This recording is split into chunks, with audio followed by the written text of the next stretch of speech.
ইতিপূর্বে আমার সাথে যে কষ্টগুলি করেছেন তার বিনিময়ে খাবার দিয়ে মহিলা যখন ভিতরে গেল, ছেলেদেরকে আব্দুল্লাহ বিন মুবারক রাহমাতুল্লাহ জিজ্ঞেস করলো, আচ্ছা বলো তো উনি তোমাদের কি হয়? উনি আমাদের আম্মাজি হয়। এভাবে কতদিন যাবত কোরআন দিয়ে কথা বলে?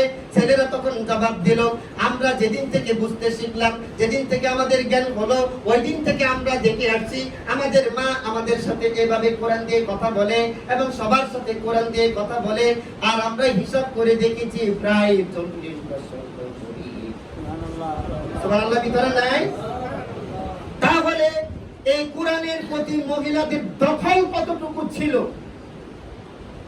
এই কোরআনের প্রতি মানুষের আকর্ষণ কি ছিল? কি জামানা ছিল? কি সালাতের সময় ছিল? আজকে নায়িকা গায়িকা, আজকে নর্তকী ড্যান্সার, আজকে এরকম ভাবে বক্তৃতার মঞ্চে বিতর্ক অনুষ্ঠানে মহিলারা কত বাকপটু।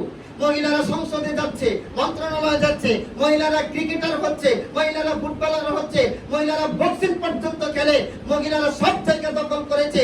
শুধুমাত্র একটা সরকারের অভাবে, ইসলামতান্ত্রিক, কোরআনতান্ত্রিক, হাদিসতান্ত্রিক একটা সরকারের কারণে মায়েরা বোনেরা ব্যবসায়ী পরিণত হচ্ছে, নর্তকীতে পরিণত হচ্ছে, বেহাপনায় পরিণত হচ্ছে। যাদের গর্ভে সন্তান আসছে তারাও বাবার জীবনের ঝুঁকি হয়ে দাঁড়াচ্ছে, পরিবারের ঝুঁকি হয়ে দাঁড়াচ্ছে, সমাজের ঝুঁকি হয়ে দাঁড়াচ্ছে, রাষ্ট্রের ঝুঁকি হয়ে দাঁড়াচ্ছে। তার একটাই কারণ হচ্ছে সরকার ইসলাম থেকে বাহিরে, সাংবাদিক ইসলাম থেকে বাহিরে, ম্যাজিস্ট্রেট ইসলাম থেকে বাহিরে, ডাক্তার ইসলাম থেকে বাহিরে, ইঞ্জিনিয়ার ইসলাম থেকে বাহিরে, ভার্সিটি লেকচারার ইসলাম থেকে বাহিরে। আবার সেই সময় নিয়ে আসতে বলে অবশ্যই কোরআনের বিশ্ব করতে হবে। কথা কি ঠিক নয়? আশ্চর্য! এই কোরআন আমাদেরকে কি দিয়েছে? সম্মানিত মুসলিম, এই ছিল কোরআনের প্রতি ভালোবাসা, এই ছিল রমাদানের শিক্ষা, এই ছিল কোরআনের প্রতি তীব্র আকর্ষণ, এই ছিল কাফেরদের প্রতিবন্ধকতা।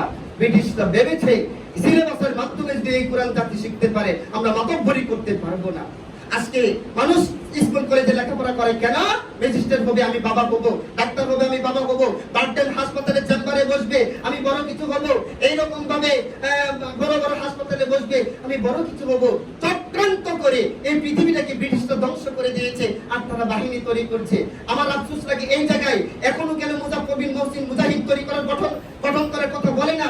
আমার আফসোস এই জায়গায় আব্দুল্লাহ বিন আব্দুর রাজ্জাক এই কথা কেন বলে না। আমার আফসোস এই জায়গায় আমির হামজা এই কথা কেন বলে না। আমার আফসোস এই জায়গায় দেলোয়ার হোসেন সাইদি সাহেব এই কথা এখনো বলে নাই। তবে অনেকটা বলেছে। মুফতি জসিমউদ্দিন রহমানী শুরু করেছিল, অন্যান্য বেদপূজারী আলেমরা ওনাকে এখন বক্তা বানাইয়া দিছে, আসার পরেও দখলে নিয়েছে, যার কারণে এখন মতি কিন্তু একটু অন্যরকম। কথা কি ঠিক নয়?